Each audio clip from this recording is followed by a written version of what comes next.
दोस्तों 1 अक्टूबर 2022 से बैंकिंग से जुड़े ये 3 नियम बदलने वाले हैं, जिसका असर हमारी जिंदगी पर पड़ेगा। तो आइए जानते हैं वो नियम, ताकि आप पूरी तरीके से अपडेटेड रहें।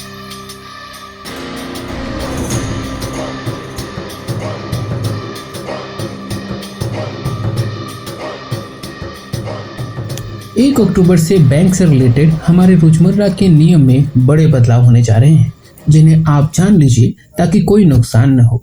ये बदलाव अटल पेंशन योजना, डेबिट क्रेडिट कार्ड और डीमैट अकाउंट से संबंधित है। नंबर 1, सबसे पहला अपडेट एपीवाई को लेकर है, जहां सरकार ने नियम में बड़ा बदलाव करते हुए ये घोषणा की है कि टैक्स पेयर एपीवाई योजना में अब शामिल नहीं हो सकते। जी हाँ, 1 अक्टूबर या उसके बाद से इस योजना में इनकम टैक्स जमा करने वाला व्यक्ति शामिल नहीं हो सकता।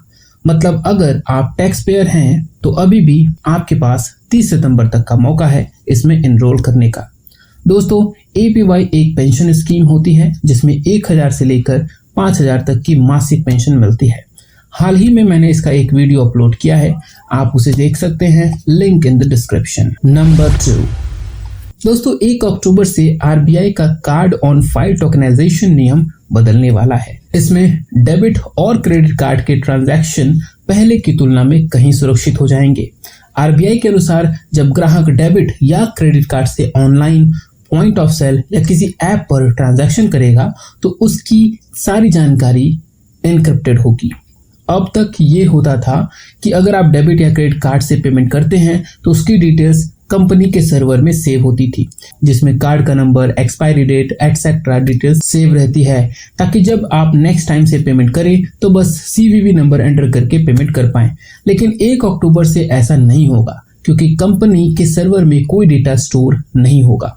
कार्ड से रिलेटेड हर जानकारी उन्हें एनक्रिप्टेड कोड के रूप में मिलेगी, जिसे पढ़ा नहीं जा सकेगा। टोकनाइजेशन के आने से केवल कार्ड नेटवर्क्स जैसे कि रुपे, वीजा, मास्टर कार्ड इत्यादि और इशुइंग बैंक के पास आपकी डिटेल्स होंगी, किसी वेबसाइट के पास नहीं।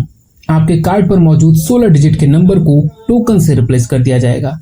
यह टोकन यूनिक होगा और यह लागू होने के बाद ऑनलाइन पेमेंट के लिए सीधे कार्ड के इस्तेमाल न करके टोकन का इस्तेमाल करना होगा। How does tokenization work? जब कस्टमर अपनी कार्ड डिटेल्स अपने फोन में डालेगा तो कार्ड नेटवर्क कंपनी एक टोकन जनरेट करेगी। जब कार्ड होल्डर कोई ट्रांजैक्शन करेगा तो वो टोकन से ही प्रोसेस की जाएगी। फॉर एग्जाम्पल, आप किसी ऑनलाइन शॉपिंग साइट पर अपने कार्ड की डिटेल देंगे तो शॉपिंग साइट आपके कार्ड नेटवर्क से टोकन की रिक्वेस्ट करेगी और वही टोकन नंबर एक प्रॉक्सी कार्ड नंबर के जैसे काम करेगी ट्रांजैक्शन के लिए। नंबर 3, अगर आपके पास डीमैट अकाउंट है जिससे आप शेयर्स की खरीद और बिक्री करते हैं तो ये आपके लिए बहुत इंपॉर्टेंट न्यूज है। नेशनल स्टॉक एक्सचेंज द्वारा 14 जून को जारी एक सर्कुलर के अनुसार डीमैट खाताधारियों को 30 सितंबर तक 2 फैक्टर ऑथेंटिकेशन को इनेबल करना आवश्यक है। ऐसा न करने पर आप डीमैट अकाउंट में लॉगिन नहीं कर पाएंगे। 2 फैक्टर ऑथेंटिकेशन 2 स्टेप वेरिफिकेशन के जैसा है। जनरली अगर आपको लॉगिन करना है तो आपको आईडी और पासवर्ड देना होता है, तो ये एक स्टेप हुआ केवल। लेकिन पासवर्ड के अलावा ओटीपी, पिन, बायोमेट्रिक वेरिफिकेशंस इत्यादि बहुत सारी अलग चीजें होती हैं। इन सब में से कोई एक लिया जाए तो वो 2 स्टेप वेरिफिकेशन हुआ। तो अभी के लिए डीमैट अकाउंट को और सुरक्षित बनाने के लिए 2 फैक्टर ऑथेंटिकेशन में एक बायोमेट्रिक और दूसरा पासवर्ड होगा।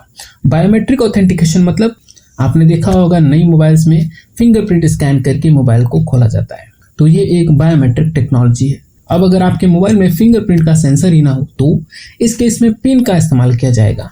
तो पिन और पासवर्ड ये हो गया 2 स्टेप वेरिफिकेशन, और ये आपको इनेबल करके रखना है 30 सितंबर से पहले।